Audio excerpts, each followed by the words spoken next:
everyone. Today we are going to do our story time online with a book on Epic, but I'm going to read it too, but if you wanted to, you could follow along. You just have to search Little Red Riding Hood and then find the one that looks like that. But here we go. Let's go ahead and get started. This week we're going to learn all about Little Red Riding Hood. We're going to read this version and two other versions, and we're just going to enjoy the different versions, and your writing prompts will all be about the stories. So, Little Red Riding Hood, retold by Gabby Goldsack. Here we go. Once upon a time, there was a little girl who lived with her mommy in a cottage on the edge of a big forest. Whenever the little girl went outside to play, she wore a beautiful red cloak that her grandma had made for her. It had a big red hood, so everyone called the little girl Little Red Riding Hood. One day, Little Red Riding Hood's mommy asked her to take a basket of food to Grandma. "Grandma isn't feeling well," Mommy explained, "and I'm sure she'd love to see you." Grandma lived on the other side of the forest, so Mommy drew a map on a piece of paper so that Little Red Riding Hood wouldn't get lost. "And remember, don't talk to any strangers along the way," said Mommy, helping Little Red Riding Hood into her cloak. Little Red Riding Hood took the basket of food and skipped into the forest. On the way, Little Red Riding Hood saw some beautiful blue flowers. Grandma might like these, she thought. As she bent down to pick a handful of flowers, she didn't realize someone else was in the forest. "Hello, little girl," said a deep, growly voice. Little Red Riding Hood jumped with fright. A big wolf appeared out from behind one of the trees. "Oh, hello," replied Little Red Riding Hood, smiling back at the wolf. She had already forgotten her mommy's warning.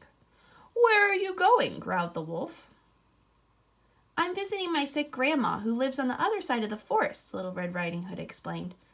"Ah, what a kind girl you are," smiled the wolf, showing off his razor-sharp teeth. Just then the wolf's tummy gave a loud, rumbly grumble. "What was that?" asked the Little Red Riding Hood. "Just some thunder over the hills," said the sneaky, hungry wolf as he ran away as fast as he could to Grandma's cottage. The hungry wolf peered through Grandma's window and saw the old lady in bed. With a loud howl, the wolf dashed into the cottage and gobbled up Grandma in one large gulp. Then the wolf put on Grandma's spare nightcap and glasses, clambered her into her bed, and pulled the quilt up to his chin. Now all he had to do was wait for Little Red Riding Hood to arrive. When Little Red Riding Hood reached the cottage, she was surprised to find the front door wide open. "Grandma," she called, "are you there?" "I'm in the bedroom," replied the wolf in a strange, wobbly voice. Little Red Riding Hood went into the bedroom and gasped in surprise when she saw her grandma. She looked sort of different. "Grandma must be very sick," thought Little Red Riding Hood. "I hope it isn't catching." "What big eyes you have, Grandma," she said as she went over to the bed. "All the better for seeing you with," the wolf replied in the same wobbly voice. "Grandma, what big ears you have," Little Red Riding Hood added, moving closer. "All the better for hearing you with," said the wolf with a toothy grin. My, what big teeth you have, Grandma," stuttered Little Red Riding Hood. "All the better for eating you with." Little Red Riding Hood screamed and tried to run away, but the hungry wolf was too fast. He leaped out of the bed and gobbled her up in a single greedy gulp. A passing woodcutter heard Little Red Riding Hood scream and ran into the cottage. When he saw the wolf's enormous belly, he guessed what had happened. He picked up the wolf and shook him hard.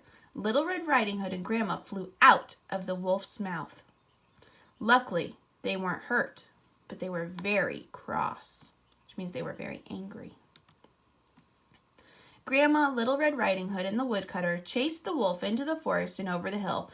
The embarrassed wolf never came back, and Little Red Riding Hood never spoke to strangers again. The end.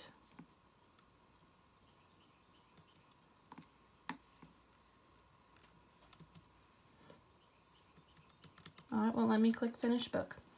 Okay, well, I hope you enjoyed this story with us today. we read Little Red Riding Hood, your writing prompt today, to put inside your writing journal. Right in here. I want you to tell me who the characters were today. Who are the characters in the Little Red Riding Hood? That is all you have to write for me today. One sentence. That's all I'm requiring. The characters were someone, someone, and someone. Actually, there was 4 characters. So make sure you get all 4 characters. And then make sure you draw your picture up top too. And then you are all done. Thank you so much. Bye.